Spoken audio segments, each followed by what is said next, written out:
que é que temos de fazer com as mãozinhas? Fazer assim para a gente, Fazer assim?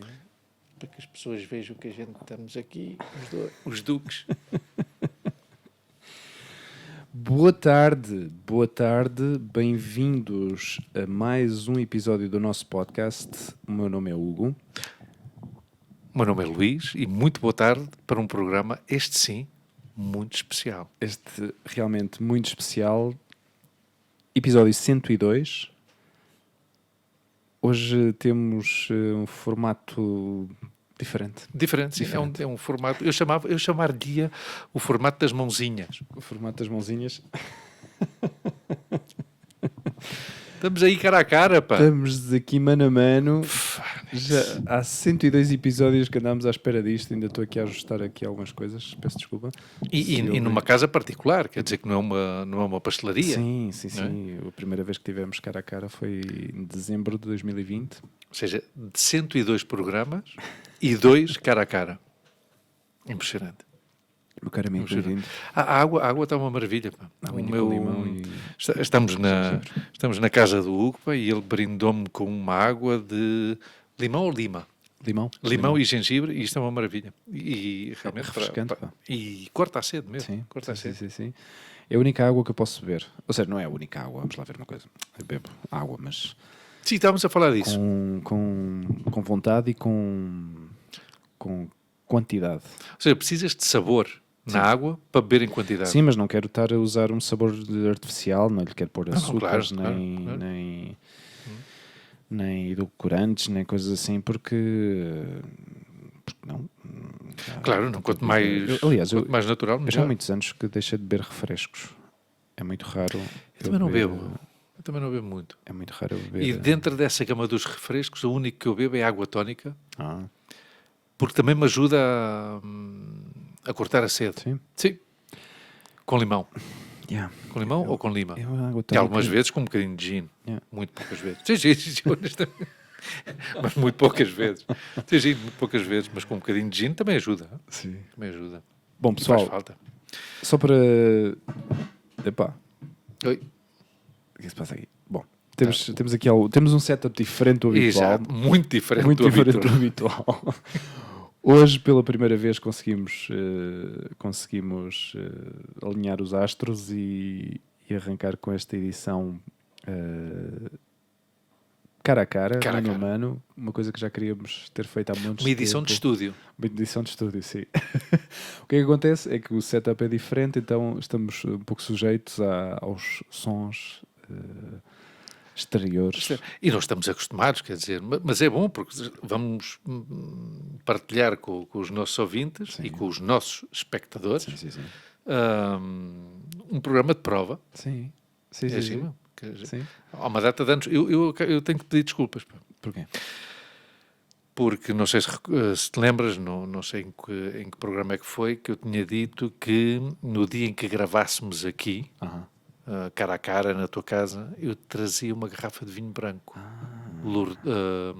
Lurton e... Bortone e Londrada, não me lembro agora o nome, que é um belo vinho. Não me deu tempo. Não me deu tempo. E também para vir e beber o vinho tem que vir em transporte público. Sim, também é melhor. Sim, depois eu pensei, houve um momento desta tarde, quando eu cheguei a casa, pensei, vou comprar assim alguma coisa para beber e tal, mas depois pensei, não, ele vem de carro, é melhor não arriscar. Sim. Tive para vir de moto, mas não vi de moto por causa do calor. É impossível andar de moto com este à noite vai... Sim, mas chegava aqui assado. E estou cansado, como te expliquei, ando cansado e com sono. Sim, estes dias assim de calor têm esta... Pessoal que normalmente não está habituado a viver, por exemplo, as pessoas de Portugal, não é? A não ser que vivas mais para a zona do Alentejo, talvez Beja. A meteorologia é mais parecida. Ou a terra dos meus pais. Claro, é mais parecida a esta, mas o pessoal que vive no litoral não tem noção de como é que é viver num ambiente seco. Ou seja, aqui, curiosamente, eu gosto mais deste calor do que o calor úmido. Eu suporto melhor o calor seco do que o calor úmido. Mas nós aqui, o problema que temos é que a temperatura não desce nunca durante o verão, ou seja, não baixa dos 30 graus. Não, e este verão, temos que ser conscientes que este verão tem sido muito anómalo. Sim. Anómalo. Sim. Não vamos já entrar em termos políticos negacionistas, mas é verdade. Isto não é normal. Não é normal. E amanhã, parece ser que amanhã vinha outra onda de calor. Sim? Amanhã não, sábado. Hoje é quinta. Hoje é quinta-feira. Hoje é quinta-feira, dia 28 de julho. No sábado, dia 30, parece ser que vinha uma onda de calor e não. Acho que não vem. O que vem é chuvas. Mas pronto. Ou não. Sei lá. Se calhar chovem chupa-chups. Não se sabe. Acho que estão todos aqui muitas vezes todos à toa. Aqui muitas vezes prevêem chuva e quase nunca chove. Às vezes enganam-se. Muito. Porque muito. Madrid realmente não tem muita precipitação, muito pouco. Não chove muito pouco. E aliás, algumas vezes, em algum ano, tiveram que limitar esta questão das piscinas privadas particulares dos condomínios, de não deixá-las esvaziá-las. Sabes quantas piscinas privadas existem em Espanha? Não. Ouvi a notícia ontem, numa crónica radiofónica, como se fosse uma crónica de um jornal, mas era radiofónica. Um bocado crítica, obviamente, mas pronto. Há 1 milhão de piscinas privadas em Espanha. E agora vem... 1 milhão. E em Madrid quantas há? Mas 500 mil. Em Madrid, tu às vezes dás uma voltinha pelo Google Maps e é só retângulos azuis. Sim. É impressionante. Sim, mas isso foi uma questão preocupante há uns anos atrás. Houve uma crise importante de seca e a própria... o Ayuntamiento de Madrid impôs mesmo isso como lei, não poder esvaziar as piscinas. Claro. E houve uma comunidade espanhola, que não me lembro agora qual foi, que teve que alterar a lei comunitária, porque aqui a maioria das normas estão todas transferidas às comunidades autónomas. Não me lembro, não tenho a certeza se foi na Galiza, que tiveram que alterar a norma para permitir que, quando fosse o combate aos incêndios, um helicóptero pudesse abastecer das próprias piscinas privadas. Então tiveram que mudar a norma, obviamente, para permitir isso, obviamente. Exato, claro. Porque senão havia ocasiões em que o helicóptero, neste caso, obviamente, só podia ser um helicóptero que pode fazer isto, tinha que ir bastante longe. Claro. E já não era viável para combater o incêndio. Claro. Mas não tenho a certeza se foi na Galiza. Mas são estas normas curiosas, não é? Mas pronto. Falando de normas curiosas. Azar de quem o helicóptero vai lá e esvazia a piscina toda. Imagina, estás ali a tomar sol e vem aquele cesto enorme. Faz favor. Sim, sai. Normas absurdas. Ouvi hoje num concurso destes da televisão. Até 2013 havia uma lei em Paris que proibia as mulheres usar calças. Essa lei não tinha sido derrogada ainda. Nossa. Até 2013. E davam como opção 1950 e tal, 1970 e tal e 2013. E os concorrentes estavam entre 50 e 70 e tal. Não, mas um concorrente até disse, como são muito avançados, isto de certeza que nos anos 50, sim, pois 2013. Que dá a ideia que são estas coisas que ficam. Sim. E que ninguém cumpre, obviamente. Não é? Sendo ainda por cima a capital, uma das capitais da moda, não é? Sim. Mas pronto, são estas coisas que fazem lembrar às vezes estas normas e estas leis dos Estados Unidos, que são completamente anacrónicas. Você não pode ir ao cu a uma mula no Arkansas, mas no Nebraska sim. Até se pode caçar com elas. Peço desculpa ter sido tão grosseiro. Tão gráfico. Mas é curioso. E é curioso que estou-me a observar, ou seja, estou a observar os dois porque estamos os dois a olhar para o horizonte, sim, porque realmente estamos aqui na sala da minha casa e as vistas realmente são interessantes. São muito urbanas. Sim. São muito urbanas. Mas a mim acontece-me, eu acho que já te contei isto várias vezes, de ficar aqui a olhar para o nascer do sol, porque o sol sai mesmo em frente. Sai mesmo dali. E é uma vista extraordinária. E nós acabámos de ver agora um avião. Sim. que despegava, Sim, obviamente. despegam para ali, normalmente saem para aquele lado, não sei, a orientação será... Agora não sei, porque o Sol sai este, ali seria... Norte. Norte, ok. Não saem para lá. Claro, para norte. Carreteira de Burgos. Exato. Exatamente. Mas não se ouve. Não, mas não é isso, é sossegado. Sim. E as vistas que são chaminés, Sim. não é? E o topo, a cobertura, como lhe chamariam os brasileiros, não é? Dos edifícios. Ou seja, obviamente temos que ser claros, não é de uma beleza contemplativa, mas é hipnótico. E mais porque não estás habituado. Mas, claro, não, provavelmente. Não é? Eu já tirei. Mas vês, outro avião. Sim. Sim. Não, aqui despegam cada 5 minutos, saem das 2 pistas que há, existe, porque está ali outro que não se vê, ou que tu não vês. Mas eu com a Olivia passávamos aqui uma quantidade de tempo importante a observar os aviões, era giro. E estes telhados, eu já tirei várias fotografias, ou seja, aparecem várias fotografias que eu tirei do nascer do sol, à noite, à tarde, ao final da tarde. Saem sempre... Vou tirar uma agora. E a silhueta, aliás, eu aproveito muitas vezes para destacar a silhueta, porque muitas vezes tu tens o brilho do nascer do sol e o que vês é sombra. Claro. A silhueta das chaminés e fica muito giro. E também reparaste também na altura dos prédios, que são todas mais ou menos na mesma altura. Não, isso é uma maravilha. E isso, eu notei isso, porque, claro, já há uma data de tempo que eu não vinha por aqui. E... Isto tem que ser uma questão legal de certeza absoluta por causa do aeroporto. Sim, é o ordenamento urbanístico, exato. Claro, e tem a ver com o aeroporto. Claro. E é que não há nada de mais de 4 ou 5 andares aqui. Sim. É uma maravilha. Este prédio, por exemplo, tem 4 e depois tem um 5º andar, mas só para as... como é que se diz? Arrecadações. Para as arrecadações. E muitos destes prédios deve ser igual. Sim, dá para ver. E eu estou impressionadíssimo com o tráfego aéreo. Ou seja, que isto são operações de 1 minuto. Sim. Constantemente a sair. Impressionante. Que este fim de semana a Lufthansa cancelou 1000 voos. Vai cancelar 1000 voos. Holy shit. Sim. E porquê? E depois por falta de pessoal. Por falta de pessoal. A Lua vai apanhar um avião na segunda-feira. A companhia aérea na qual ela vai viajar já anunciou que vão fazer uma greve para algumas rotas. A rota que ela vai fazer não é muito concorrida, mas pronto. São operações, não é? E voltamos a um tema muito atual, pá. Que não sei, tem que haver uma explicação. Isso é uma coisa que tem estado a acontecer constantemente em Amsterdão. Amsterdão é um dos aeroportos na Europa mais afetados por isto. E Bruxelas.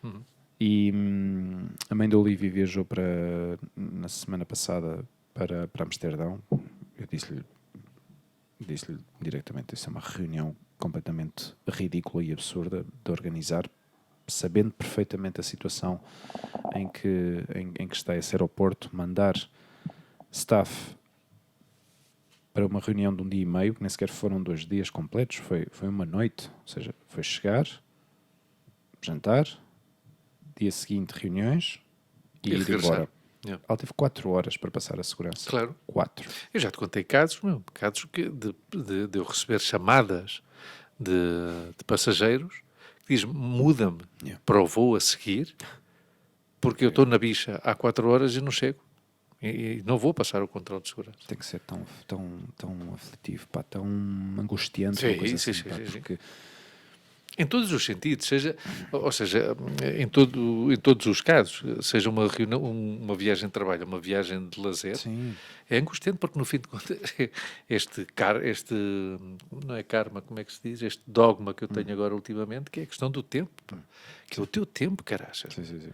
Tu não podes estar 4 horas de pé como o recheio de uma sanduíche entre pessoas para a frente, pessoas para trás, à espera de passar um controle. Mas já não é só isso, Luís, é também o facto, e sabemos perfeitamente, eu e tu, que vivimos esta questão da aviação muito de perto e sabemos as aflições das pessoas e as preocupações das pessoas e os medos que as pessoas têm nos aeroportos, e o stress e a tensão que isso lhes provoca Sim. todo o processo, ou seja, o facto de chegar cedo, as malas que se calhar vão um bocadinho mais cheias, ou será que me esqueci de alguma coisa, o facto de ter a documentação ou não ter a documentação, esqueci-me do passaporte, esqueci-me do bilhete de identidade, ter que passar controles de segurança, tudo isso provoca um stress acrescentado ou seja, à experiência no aeroporto, que deveria ser uma coisa agradável ao fim e ao cabo, porque a maioria das pessoas, mesmo que viajes por negócios, se vais de férias, pois deveria ser o teu momento de prazer, não é? Do desfrutar da viagem, desfrutar de toda a experiência, e não acontece isso.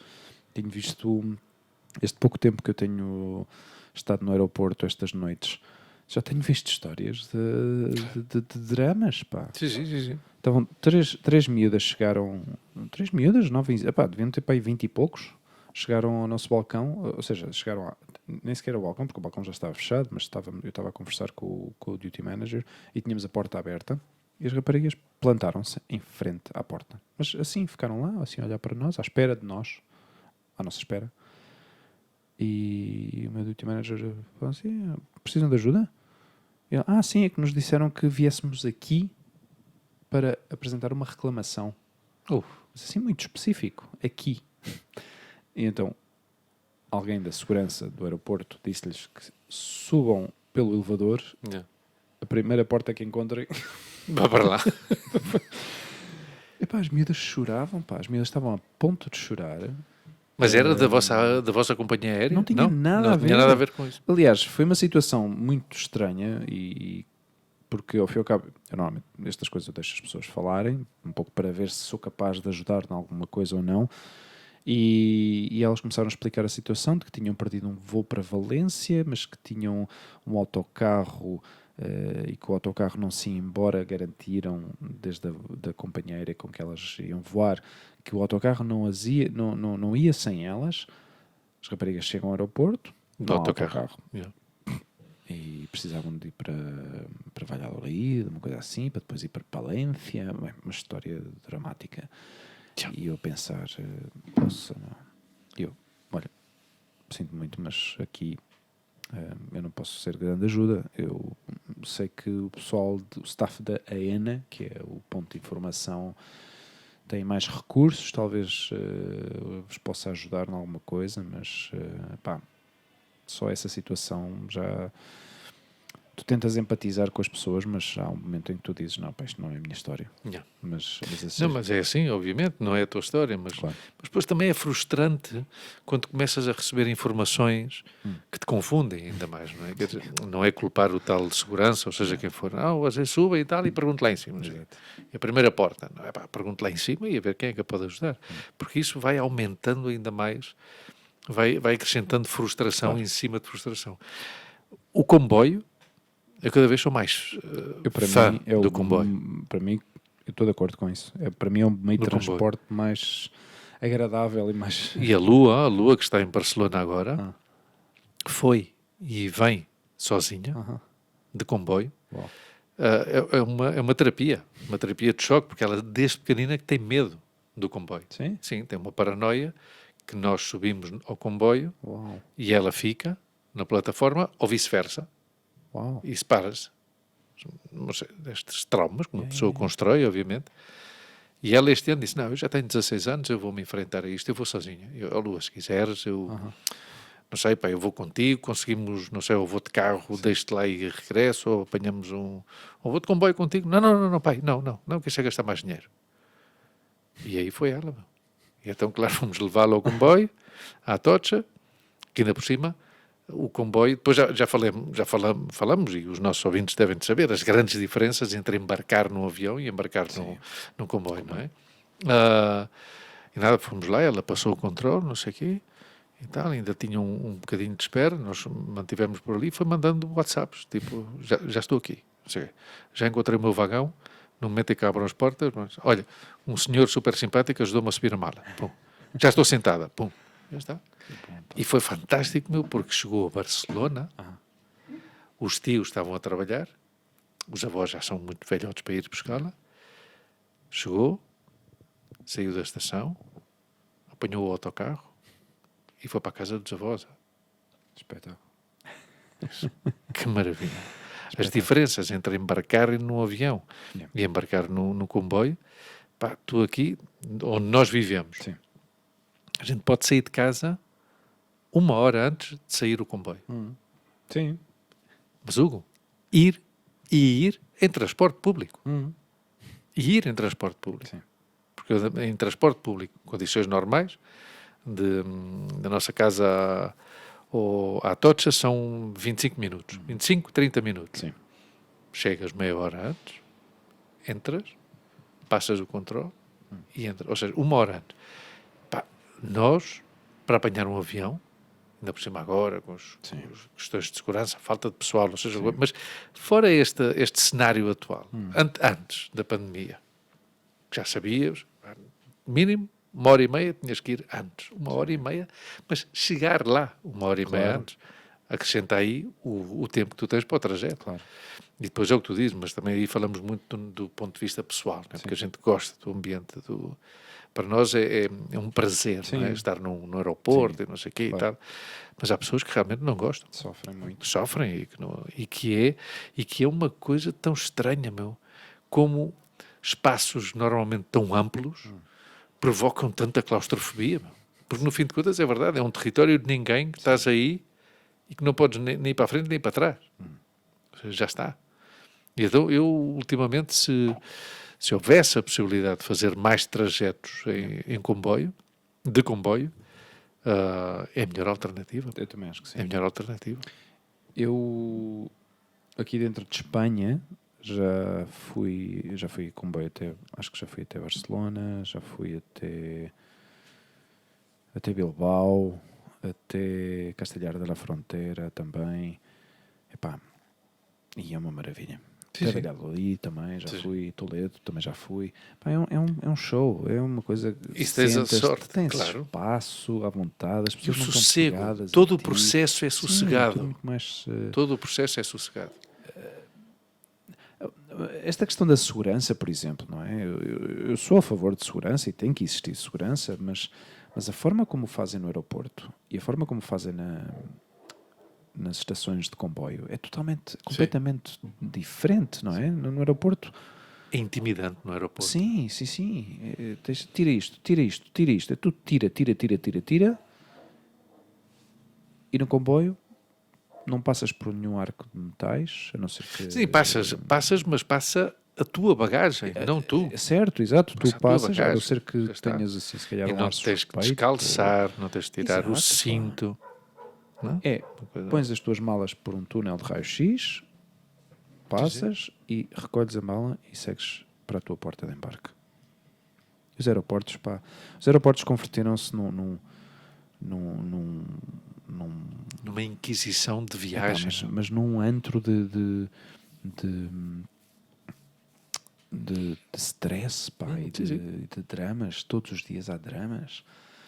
Só para teres uma ideia do que aconteceu na segunda-feira que eu tive voo. O voo está previsto sair às 22h55 e saiu às 2 da manhã.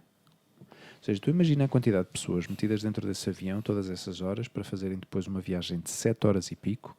Muitas delas tinham voos de ligação, esperemos que não os tenham perdido, por causa de uma luz numa asa.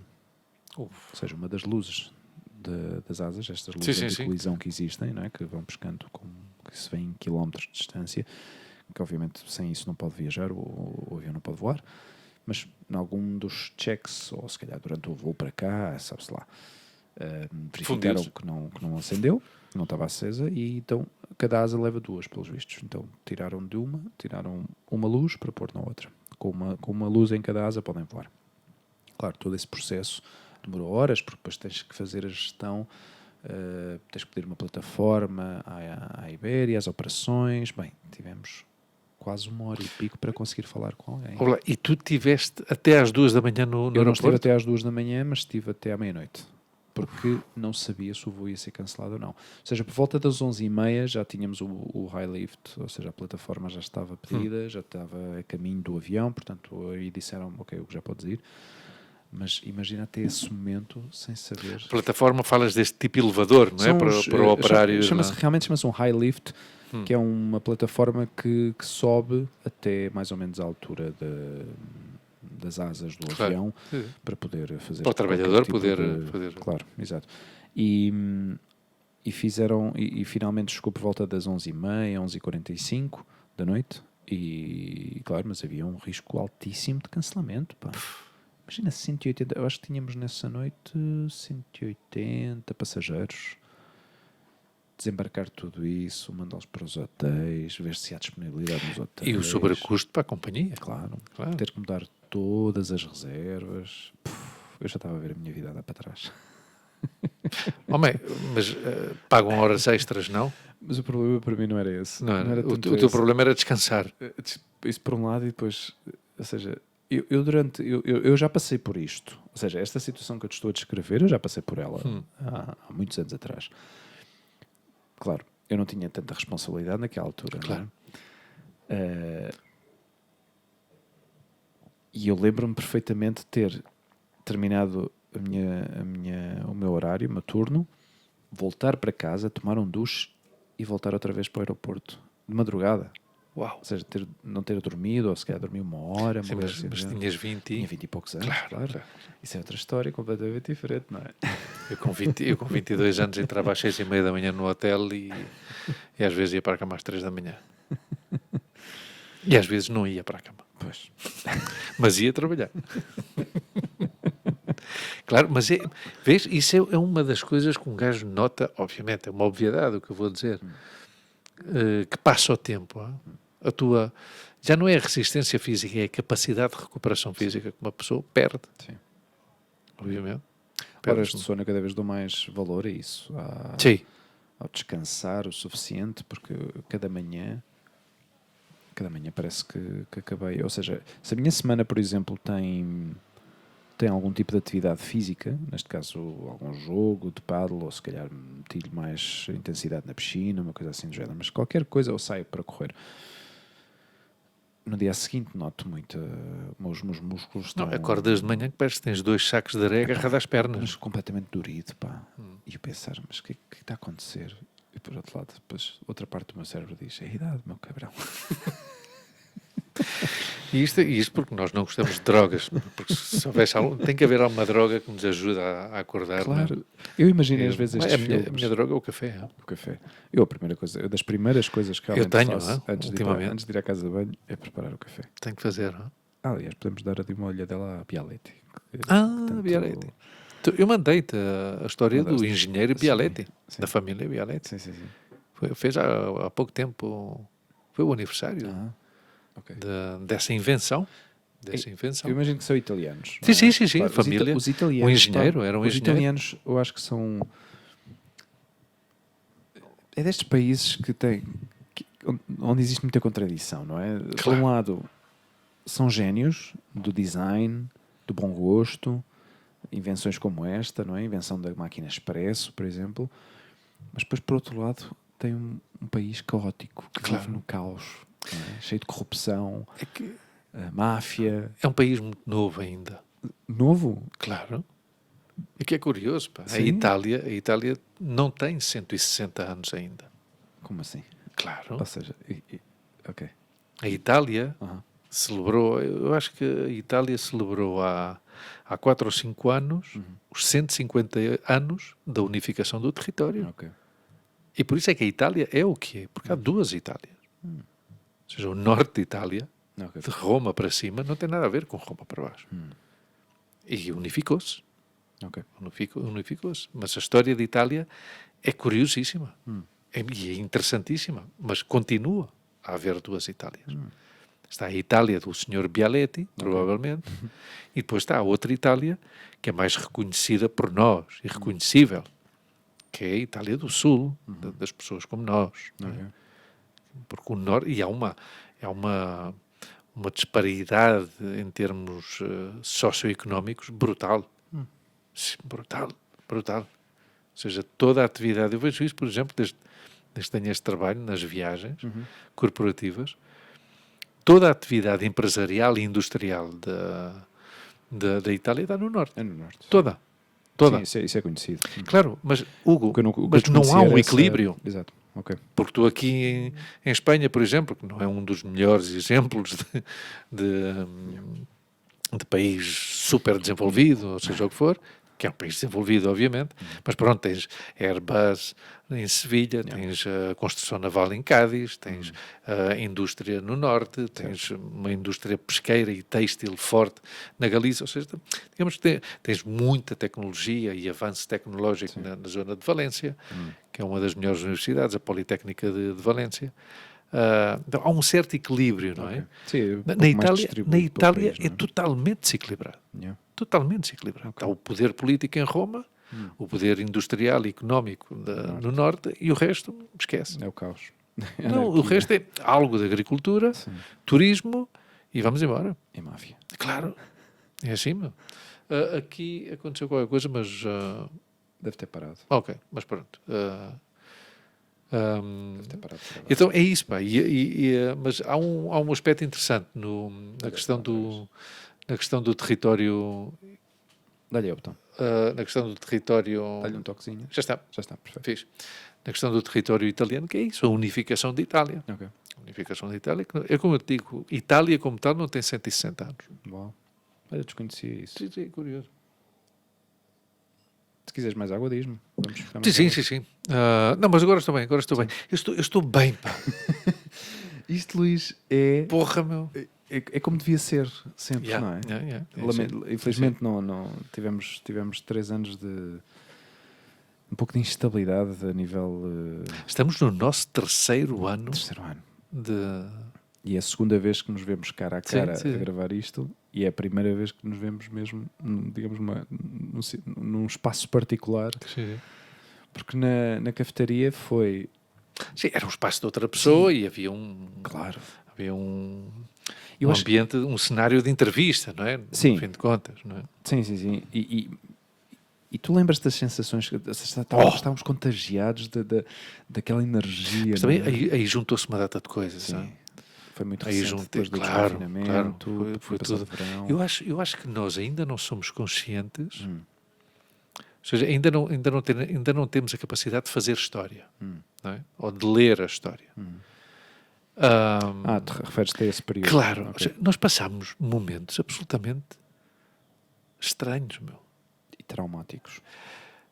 Sem nos darmos conta, talvez mais traumáticos do que queremos. Talvez esse trauma tenha a ver com o que eu estava a dizer. Provavelmente ainda não somos conscientes. Eu, no meu caso, talvez ainda não seja consciente desse trauma. Não é? E talvez dentro de 2 ou 3 anos é que olho para trás e porra, meu, isto que me está a acontecer agora, esta atitude que eu tenho agora, isso é fruto do que nós vivemos. E eu estava a falar disso com um monte. De repente estávamos a falar... não sei, não tenho pena de não me lembrar exatamente o que era, mas era de uma situação cotidiana que nós damos por natural, normal hoje em dia e que é um hábito adquirido por causa da pandemia. Já sei o que é. A questão dos sapatos, meu. Deixar os sapatos na porta da casa.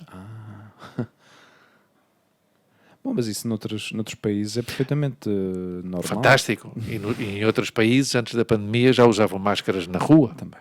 E noutros países, cada vez que iam ao hospital ou ao centro de saúde, punham uma máscara. Fantástico. Nós não. Estás a perceber? Uma coisa, meu, e era por causa da história dos sapatos, porque a senhora é porque é uma senhora. Normalmente, quem faz as férias da senhora que limpa as nossas casas é um senhor.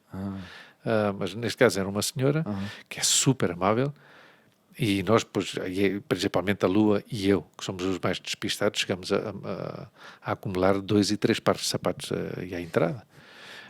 E a tua senhora é super simpática e deixa tudo em cima do tapete, sabe, para ela lavar o chão e não sei o quê. E estávamos a falar disso, meu, que não fomos conscientes, tivemos que parar para dizer, porra, isto é um hábito adquirido, que a gente nós entrávamos com os sapatos em casa e já está. Curioso. Eu realmente, nesse sentido, eu não alterei. Eu não alterei hábitos, pá. As únicas coisas que eu tive que alterar os hábitos eram por questões impostas. Ou seja, a questão da máscara. Mas de resto, eram coisas... Por exemplo, o distanciamento interpessoal, que não é o mesmo que distanciamento social. Exatamente. Eu acho que deviam ter utilizado mais essa palavra interpessoal do que social. Pá. Eu acho que o distanciamento social acabou por converter-se numa coisa pesada, carregada de más Eu que é que é um país intenções, muito social. Yeah. É uma das coisas que noto muito, e a Montse principalmente nota mais. Eu noto porque ela me conta e porque vejo alguma coisa, mas eu, claro, eu trabalho sozinho. A Montse nota isso no trabalho dela, que já não há este hábito das pessoas, quando se conhecem, de se beijarem. Não, eu não conheço nada nenhum. Ai, prazer em conhecê-lo, um aperto de mão. Já está. Ou seja, sim, adotaram uma atitude um pouco mais nórdica, não é? Mais, claro. Muito, europeia. que não tem nada a ver com o que somos nós, sim. Obviamente. Sempre fomos de agarrar e de beijar. A desconhecidos. Claro. Exato. Yeah. Então, claro, mas há um movimento também que diz, eu acho, mas eu se calhar nisso até estou de acordo. Eu não acho, exato, eu também estou alinhado contigo, não vejo que isso seja uma coisa, porque ao fim e ao cabo há tantas coisas a mudarem hoje em dia. Claro, não é? E tão rápido. Sim, e esta questão do espaço individual para muita gente sempre foi uma coisa que quando chegavam aqui sentiam-se completamente invadidas, não é? Porque o espanhol, por norma geral, ou seja, estamos a generalizar, não é uma coisa específica, mas o espanhol gosta de falar alto, não respeita o espaço do resto das pessoas que estão à volta, e é indiferente normalmente. É excessivamente afável. Para outras culturas, quero dizer. Sim. Que dentro do território também depois há diferenças, não é? Também, sim, da parte norte talvez o pessoal do seja norte pouco, não é tão assim. Não é tão assim. Nós, outro hábito que mudamos muito, e que mudamos, e aliás, foi inclusivamente uma mudança de paradigma, que é a gestão da comida. Ok. Porque quando estávamos como forma de entretenimento, e porque tínhamos tempo, durante a pandemia fazíamos menus semanais. Ok. Hoje vamos comer pão. E mantemos esse hábito. Não tão rígido, mas, por exemplo, se eu já, uma coisa que eu reclamo muito, e já comentei contigo, já há bastantes anos que nós comemos de temporada, que começámos a fazer isso por uma questão económica. Porque é muito mais barato. Claro. Mais barato. Claro. Se compras as coisas na sua época... Exatamente. Sim. É muito mais económico. E depois é muito mais saudável. E isso foi uma coisa que se instalou, porque nós não éramos tão como é que se diz? Tão organizados, ou tão normativos com a questão da alimentação, e deito muito menos, ainda deito alguma comida fora, infelizmente. Mas em comparação com o que se fazia antes da pandemia, não tem comparação. Aliás, eu aí, nesse caso, talvez no meu caso tenha sido uma questão mais económica que outra coisa, ser mais para evitar essas coisas, para evitar esse deitar comida fora, ser mais específico no que eu vou... Claro. Implica mais viagens, não é? Mas também tenho de sorte de ter aqui ao pé supermercados. Temos tudo à mão, pá. Exato. Portanto, o que eu faço muitas vezes é, esta noite vou fazer hambúrguer, ou vou fazer carne picada, ou vou fazer frango, ou vou fazer peixe, ou o que seja, e compro o que preciso. Mais nada. Portanto, evito comprar em excesso, evito comprar coisas, o que possa congelar, congelo, mas evito comprar coisas que, mesmo que as cozinhe, eu para mim, uma pessoa, tenho a Lívia de vez em quando, ou seja, semana sim, semana não, mas... ela também não come em quantidade para... E tu agora, com o trabalho que tens, há uma das refeições que a fazes fora. Claro, exato. Obviamente. E isso, claro, faz com que eu não consuma tanta comida aqui em casa. Eu gosto de comer comida feita em casa. Não há... E evito ir a restaurantes, mais uma vez pela questão económica. Mas também, às vezes... há que saber escolher bem os sítios onde comer, e hoje em dia prefiro comer em casa. Assim. Eu não sei com quem é que aprendi há muitos anos, mas foi em Lisboa ainda.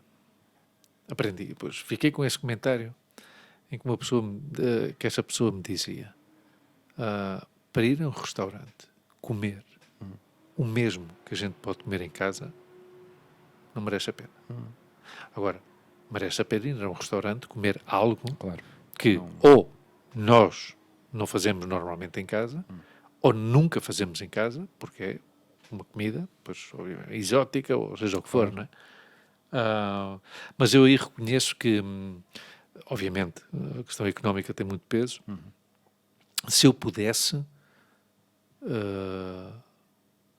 frequentaria muito mais restaurantes do que o que frequento, mas por conhecer. Sim, mas por saber. Ando com uma vontade de ir a esse da Geórgia, exato. da Geórgia, do país. Tenho vontade de ir aí, por exemplo, no sábado, como vou a um concerto com a Lua, enquanto a Monte está a trabalhar, combinámos e vamos jantar cedo, vamos jantar às 8, num mexicano que está ali perto do Teatro Real, que eu gosto à brava, que não é nada de especial, mas é bom, é uma cadeia, até Tierra. Não sei se são muito fixe, pá. Tem uns burritos realmente bons. Sim, come-se muito bem. Come-se muito bem aí. E não é excessivamente caro. Sim, assim é espetacular. E o sítio é muito giro. E é frequentado por muita gente jovem, muita malta estrangeira que gosta de estar ali. Porque a comida realmente é agradável. É agradável. E então pronto, combinámos isso, depois já está. Estamos ali, é uma forma também de estar com a Montse. E depois vamos a princípio ao espetáculo dos Queen, que eu fui ver a semana passada, e repito esta semana com a Lua, porque realmente está... Vale a pena. Mas sim, eu aí não sou como tu, eu se tivesse guita, ia muito a restaurante, porque gosto, pá. Gosto... Não, mas é certo, ou seja, esse tipo de alternativas de comer comida que habitualmente não comes em casa é um bom argumento. É um bom argumento, uma boa justificação para fazer isso, ao fim e ao cabo. Nós fomos jantar...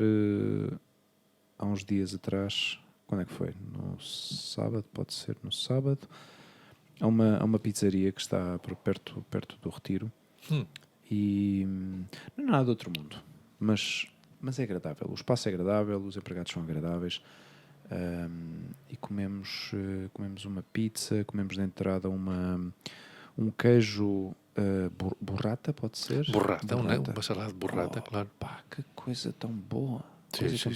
Claro, e isso é tal desculpa, é uma grande desculpa para poder ir a um sítio assim, que te preparem uma coisa que habitualmente não vais comer. Eu aí estou de acordo contigo. E os mexicanos, venezuelanos, já começa a aparecer muita comida, muita cozinha, mas original, de pessoas que realmente são nativas desses países que decidiram... Isso é uma coisa boa. Uma coisa boa que antes os restaurantes, acho que falamos disto da última vez, adaptavam a sua comida ao sítio onde se instalavam. Exato. E agora não. Agora são atrevidos. Não, isto come-se assim. Sim, isto come-se assim. Também é certo que essas comunidades vão em aumento, então nutrem-se delas mesmas, não é? Qual é fantástico. Um à base da experiência também, porque sabem que isto pode funcionar, isto da audiência pode não funcionar, mas o público também já está mais receptivo a experimentar. Agora, eu acho que há um excesso de hotelaria em Madrid. Sim? Cidade de Madrid. É impressionante. Mas te referes-te à restauração? Sim, de restauração. Okay. É absolutamente impressionante. Bem, é o país do mundo, sabes que é o país do mundo com mais, já falámos disto várias vezes, o país do mundo com mais restaurantes, bares, cafés, pastelarias per capita. Sim, e é fácil de ver. Bares, ainda me lembro agora do resto. E é fácil de ver, ou seja, tu vais por aqui e consegues ver um bar ao lado do outro. Sim. É assim. E... Ou seja, que nós temos pastelarias em Portugal e padarias. Eles compensam aqui. É provável. Sim, porque aqui há uma grande... Em Lisboa, em Portugal, tu vais e a cafetaria. Cafetaria, pastelaria. Aqui é bar, porque aqui... Mas aqui, eu acho que aqui há mais consumo de álcool que em Portugal. Consumo de álcool público. Ok. Outra coisa é o ambiente privado, não é? Sim. No ambiente privado, os nórdicos provavelmente são os que bebem mais de todos, obviamente, os escandinavos. Mas aqui há muito essa cultura do sair, cultura do beber. E às vezes há alguns problemas também, não é? Porque eu vejo isto por um vizinho que observo, um vizinho não vive no meu prédio, mas vive aí ao lado. E, um homem um pouco mais velho que nós, mas tem ainda estes hábitos de outrora, de sair do trabalho e antes de chegar a casa ir ao bar e beber 2 ou 3. Eu aqui mesmo aqui embaixo, tenho aqui um destes bazares chineses que vendem todo o tipo de comidas. Achei que vendem bebidas, não sei o quê. E às vezes vejo o pessoal às 4, 5 da tarde, e agora no verão talvez não, mas a beberem cerveja no meio da rua. Que isso é uma coisa que eu não entendo. É. Isso é uma coisa que... E critico abertamente. Sim, eu julgo um pouco também. Eu sou um pouco... Não, eu critico abertamente. Qual é o prazer... Sim. E aqui não é fazer apologia das drogas, mas que se encontra 3 ou 4 chavalos e chavalas para fumar um charrinho é falar a sério, para fumar um charrinho no jardim, lá está. Agora, e já não é isso, homens adultos, que saem do trabalho e passam por uma destas lojas que tu dizes, eu compro uma lata de meio litro de cerveja e estão a conversar e a beber, não entendo. Sim. Não entendo. Yeah. Epá, está claro que aí há um desequilíbrio, não é? Acho que é evidente. Mas eu de vez em quando na cafetaria também apanho ao meio-dia, por exemplo, pessoal que pede cerveja muito cedo, coisa que eu acho que não deveria ser legal, vender álcool tão cedo.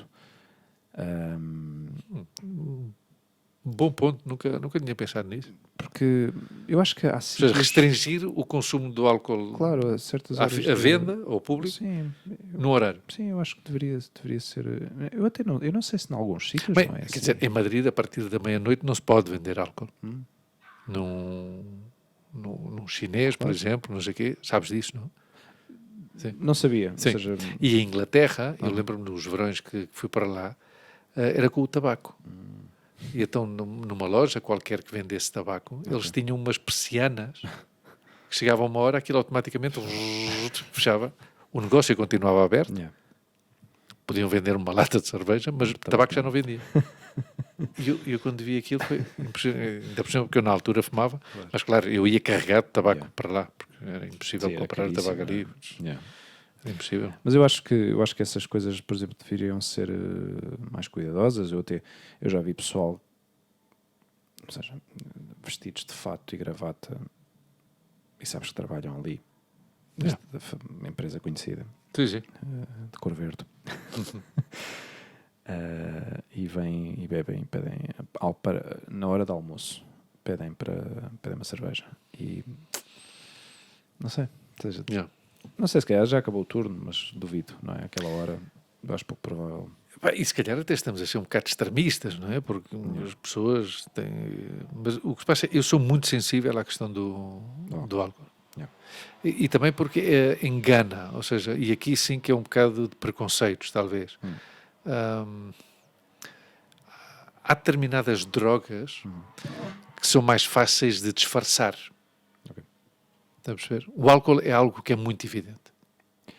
Porque tu consomes. Sim, quando passas num certo limite, já sai o cheiro, a própria atitude da pessoa. Exato, a cor da cara, essas coisas são... Os sinais são evidentes, não é? Exato. Mas pronto. Mas ainda por cima estás... Passámos pelo nosso momento moralista. Sim, exato. Mas quer dizer... Somos um senhor já com uma idade e que temos que ter atenção a estas coisas. Não, ao fim e ao cabo, nós somos muito sensíveis à questão de respeito pelo cliente, não é? E especialmente se trabalhas numa posição onde a tua presença física e a tua atenção ao cliente... eu pensava que ias por outro lado. Portanto... Eu vivi isso em Porto Rico, no sentido de, é muito violento e desagradável atender a bêbados. Claro, também, isso a mim aconteceu em Porto Rico. Claro, eu estava a ver desde a perspectiva do caso do exemplo que eu te dei, ou seja, essa pessoa, não é? Que se não acabou o turno dela, acaba por consumir álcool e depois vai trabalhar, continua o seu horário, o seu turno, e está a atender pessoas. Isso é feio, mas o que eu sofri e depois também não era muito frequente, atenção, não era muito frequente. Mas isto de ter que dizer a um cliente, não te sirvo mais álcool, isso é... Até porque gera de imediato um conflito. Claro. Sim, porque outra pessoa continua com essa necessidade. Claro, diz, mas eu pago e não sei o que. Não quero que pagues. Eu o que não quero é que tu bebas. Já está. Se quiser, sai. E isso, mas é como te digo, não era muito frequente. E depois tinha até uma parte divertida, porque como eram tantas nacionalidades, os clientes, depois um gajo via mais ou menos como era. Mas é curioso, havia não vou mencionar nenhuma, mas havia nacionalidades que eram mais impertinentes e insistentes que outras, não? E não sei se há um estereotipo ou não. Por falar disso, tivemos um caso ontem na cafetaria de um grupo de gregos. Gregos, exato. E vinham, ou seja, era um grupo mais ou menos de 8 pessoas e eram para aí 6 gregos e 7, ou seja, mais ou menos 2 ou 3, se calhar eram 9 pessoas, mas foi difícil contar porque eram bastantes. Mas a conversa começou com, em inglês, I want 8 bottles of water. Assim. Mas assim, nem bom dia, nem nada, não. I want 8 bottles of water now. Ok. E eu olhei assim para o senhor, um senhor bastante alto, olhei para ele e disse: quer água fria ou água... Still ou sparkling? Exato. Ele, cold. Ok. E vês o Hugo abrir ali o frigorífico, tirar as 8 garrafas e tal. À medida que eu ia tirando as garrafas, o homem continuava a falar com o resto do grupo para perguntar o que é que vocês querem? E eu a pensar, mas isto não vai ter fim. Então, claro, entre o caos que era aquilo, normalmente o cliente que entra por ali é mais organizado, claro, sabe, está acostumado, exato, está habituado àquilo, entra e há uma ordem. Ali este tipo entrou, não respeitou nenhuma ordem, nenhum sentido, nenhuma lógica. Eu comecei a apontar as coisas, bebidas em cima, comidas em baixo, que é o que normalmente fazemos. Mas claro, comidas vieram como assim do género um croissant, mas como é que era o croissant? Que tipo de croissants é que tem? Croissant doce, croissant simples. Depois vem outro, que não estava metido na conversa, dá-me um croissant de maçã, mas eu pago isto à parte. E eu, ok, ou seja, tudo isto num espaço de 5 minutos. Foi caótico. E depois houve um grande debate no tipo de café que eles pediram, porque ele pediu um café muito específico que deve beber na Grécia. Claro. E então, com azeitonas, porque ele viu de calamata. Porque ele viu a máquina que nós tínhamos de fazer os batidos, que é uma marca conhecida pelos vistos, Lomi. Mas é uma batedora peculiar, porque não tritura, não está feita para triturar, está feita para bater. E é aí onde fazemos os milkshakes, não é? E o gajo vai e diz, they have Lomi, so I'll explain. Vou-te dar a receita. Sim, literalmente. Vou-te dar a receita. Eu vou-te explicar como é que eu quero que faças o café. Entretanto, o meu chefe não estava nesse momento. Portanto, a conversa começou. So, you put glass with ice, 2 espressos on another ice, one ice on one cup. Ainda por cima com o inglês macarrónico. Sim. Então, basicamente, a explicação dele era um copo cheio de gelo, outro copo com uma pedra de gelo com os 2 expressos e passado pela Lomi. Ou seja, claro, eu na minha cabeça digo, isto não se pode fazer. Isto não se pode fazer porque esta máquina não está feita para triturar o gelo. Claro, eu na minha cabeça estava a pensar que o gajo queria gelo triturado. Entretanto, chega o meu chefe e diz, começa a ouvir aquilo. Ok, espresso shakerato. Yes, I'll do it for you. O gajo também assim com o inglês macarrónico também. E não era expresso o shakerato. O shakerato é triturado. É triturado, claro. E sem leite. Sem leite. O frappé é que leva o leite. Okay. E quando o gajo leva os shakeratos, o tipo diz, no. I'll explain to you. Só um pequeno à parte. E vou olhar para a câmara. Esta secção agora, esta mini secção é dedicada ao Paulo César e ao Pedro Baeta, que eu sei que eles gostam destas dicas sobre o café. Peculiaridades.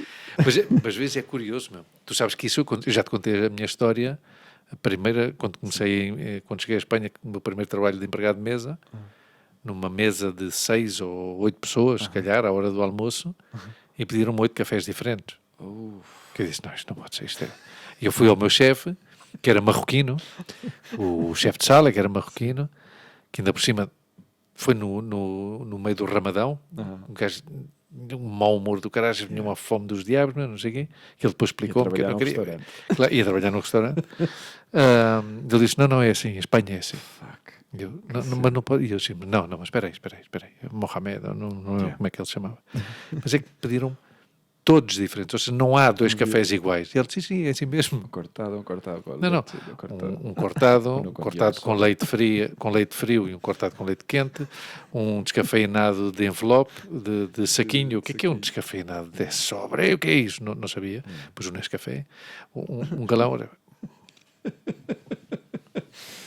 8, meu. 8. Imagino. Uma loucura. Depois este gajo finalmente levou com a sua... Mas levou a sua avante e cobraram-lhe os dois? Não. O segundo café foi on the house. On the house. Mas foi interessante também ver o processo mental do meu chefe. O qual vês, isso é uma coisa que nós falamos muitas vezes, a importância de perguntar para aprender e não de assumir. Sim, também. Não sabes, pá. Claro.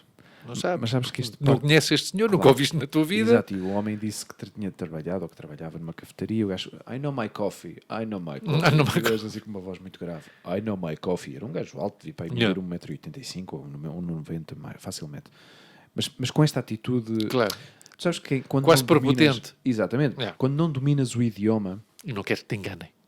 Mas a maior parte dos mal-entendidos, quando falamos inglês com alguém que não sabe falar inglês... o tom de voz é mais agressivo. Então, quando tu já tens mais nuance no idioma, já consegues modular melhor, já consegues ter mais vocabulário, ter um discurso mais agradável, mais suave. Mas quando não sabes, limitas-te ao que sabes, não é? I want coffee, I want water. Assim, do género, percebes? E eu desde há um mês... I'll tell you how to do it. Claro. Mas pronto, é a tal história. I'll tell you how to do it. Sim. O empregado pode pensar, não sei, mas se nós guardamos, e é super fácil às vezes, ter um mínimo de humildade e abertura de espírito. Ok, explica-me. Claro, mas é difícil. Já está. É difícil de explicar porquê. É certo. Porque naquele sítio onde nós trabalhamos, assumimos que sabemos tudo sobre mas isso acontece-me também. Não, eu vou-te dizer como é que tu vais... O voo que tu vais reservar. Não. Quer dizer, o voo que você usou há 6 meses, depois já não está. Não sei, porque era de outra época, de temporada. E eu agora estou a viver... Agora que falas da linguagem, é impressionante. Eu desde há um mês, como tu sabes, trabalho por chat unicamente. Claro, não falo com ninguém. Não falo com ninguém. E o processo de comunicação é totalmente diferente. É totalmente diferente e é é muito mais difícil de remediar se um gajo mete a pata, tanto do lado do cliente como do meu lado. Então tu tens que ser muito preciso, porque a escrita está aí. Tu quando estás a falar com uma pessoa, não, peço desculpa, enganei-me, não era isso que eu queria dizer. Queria dizer, não sei o que e tal. Mas quando tu escreves e mandas, porra, não era isso. Espera, desculpa lá, sorry, I didn't mean that. E depois já, quando começam as coisas a destempo. Mas espera aí, estás-me a responder àquela ou à segunda? Então, mas pronto, um gajo vai aprendendo e vou ganhando mais destreza também, em termos de vocabulário e também em termos de rapidez em responder. Mas é importantíssimo, quando comunicas de uma forma instantânea, de forma escrita, com uma pessoa, é fundamental deixar as coisas claras, não é? E dizer, ok, e terminar, ou seja, eu nunca tinha terminado tanta frase com vírgula, correct, vírgula, right. Ok. Uma reafirmação. As you instruct me, exato. I have to proceed this way, correct? Right. Claro. E enquanto não me respondas, eu não vou fazer absolutamente nada. Então, eu hoje tive que explicar isso por escrito a uma pessoa. Então, eu já lhe tinha dito, mas não tinha ficado totalmente claro para mim. E eu disse-lhe, eu aqui estou a jogar com o seu dinheiro e com o meu trabalho. Então, ainda por cima, estamos a falar de uma viagem de 5.700 euros. Meu amigo. Claro. Eu disse, não, quer dizer, são 5.700 euros. Para o dia 15 em vez de dia 16 e vai ver que piada que isso tem. A questão nem era essa, sabes qual era? Não era das datas, era do tipo de tarifa. Então, você quer... Então, e ela não acabava de decidir, você quer flexibilidade ou quer economia? Claro. Então, se quer economia, é isto. Economia era 5.700. E ela necessitava de flexibilidade. 6.300. Claro. Um bilhete desse preço não lhe dava flexibilidade. Claro, 5.700. Non-refundable. Em business. Uma I. Lembras-te das IS? Sim, Que eram restritivas, já está. Ainda por cima era para destinos complicados, que era para México e Bogotá. Okay. Estás a ver? Ou seja, sair da Europa a Miami, Cidade de México, Bogotá. Ou seja, que as coisas aí são super... E então estou a aprender isto também, que é uma forma de ser assertivo. Sim. Não é? Na comunicação. Bom. Claro que às vezes é mais fácil, numa comunicação oral, que a gente vá perdendo a assertividade. Claro. Pá, mas na escrita tens que a manter. Sim. Tens que a manter porque é o que conta. É? Sim, mas eu verbalmente consigo... Para mim é mais fácil... Porque tu tens um caráter mais pausado. Sim, e eu marco muito. Quando não entendo alguma coisa, eu paro logo. Sim. Eu paro logo. E nesta conversa com este homem, houve um momento que eu olhei para ele com aquela cara e o gajo percebeu logo. Okay. I'm sorry.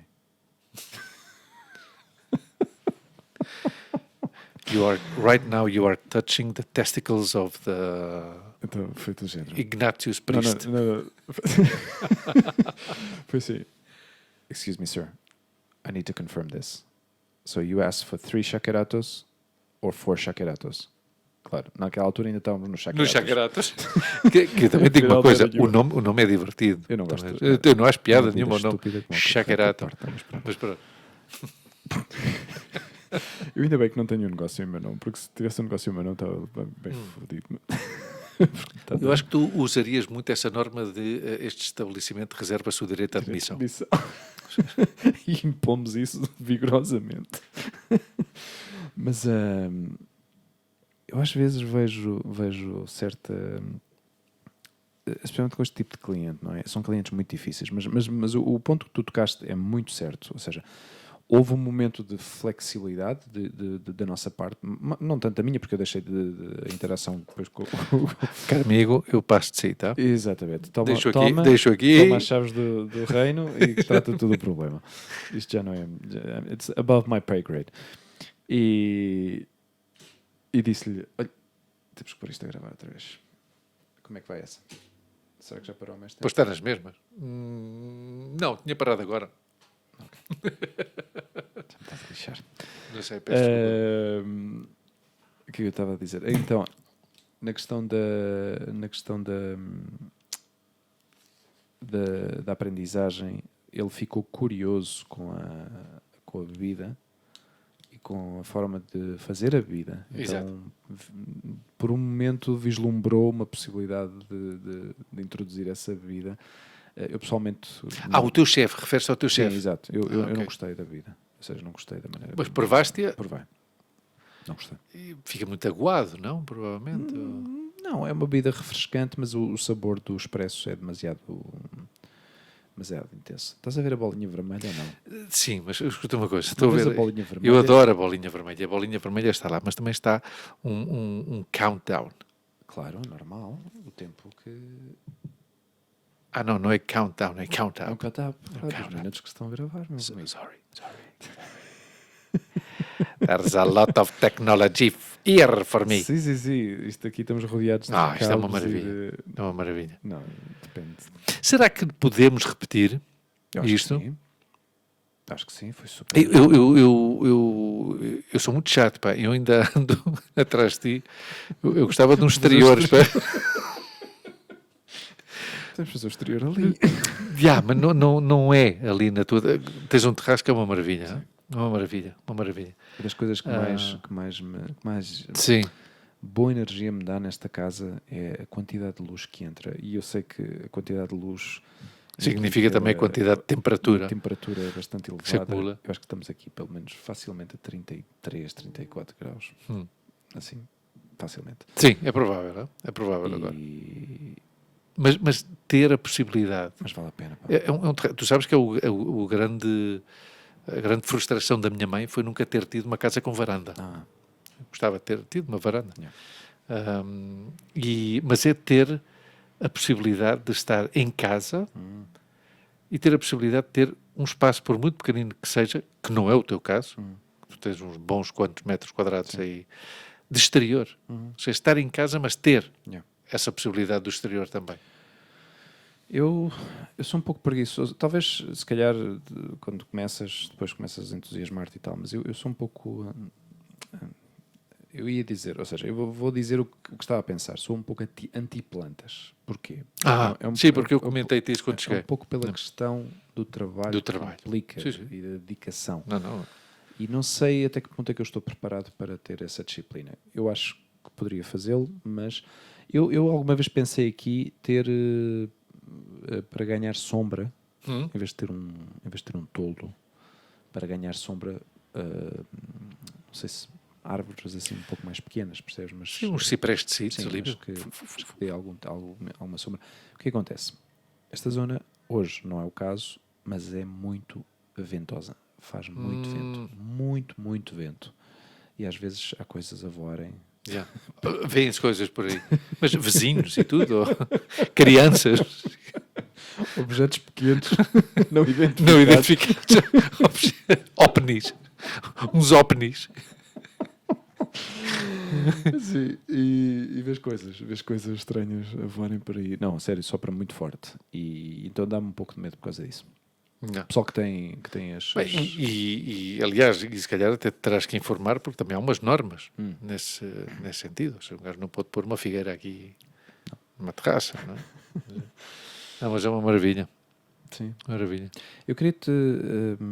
eu ia-te falar de alguma coisa antes sobre o quê? E foi-se-me a memória, porque eu acho que era giro de partilhar. Mas foi-se. Mas tinha a ver com o trabalho? Ou... Não sei se tinha a ver com o trabalho ou com o que estávamos a fazer aqui hoje. Mas sim, bom, definitivamente. Esqueci. Temos que repetir esta experiência. Sim, mas indoor ou outdoor?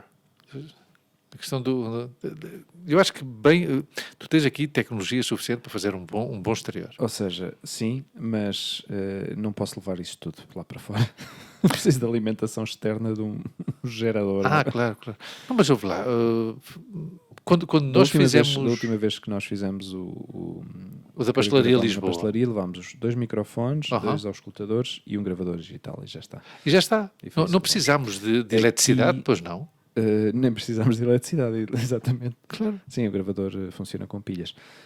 Aqui temos estes extras porque melhora um pouco o áudio. Não é tão bom como que normalmente fazemos quando gravamos por Zoom, porque tem mais redução de som ambiente. Mas o de hoje é muito mais autêntico. O de hoje é... Porque estamos aqui... Sim. Aqui isto agora, o que eu acabo de fazer, em termos de sonoplastia, é uma porcaria. It's a big no-no. Exato. Mas pronto, estamos aqui e... foram umas mãozinhas aí outra vez. Ai! Foi pois isso, foi uma maravilha, foi uma experiência. Foi interessante. Maravilha, mano. Espero que tenhas gostado. Uf.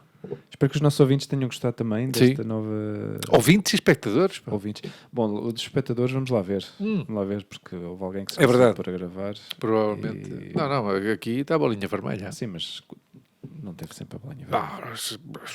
10 segundos. 10 segundos depois aí um boneco, uma coisinha qualquer, uma fotografia. Sim, se calhar vou passar ao teu plano. Claro.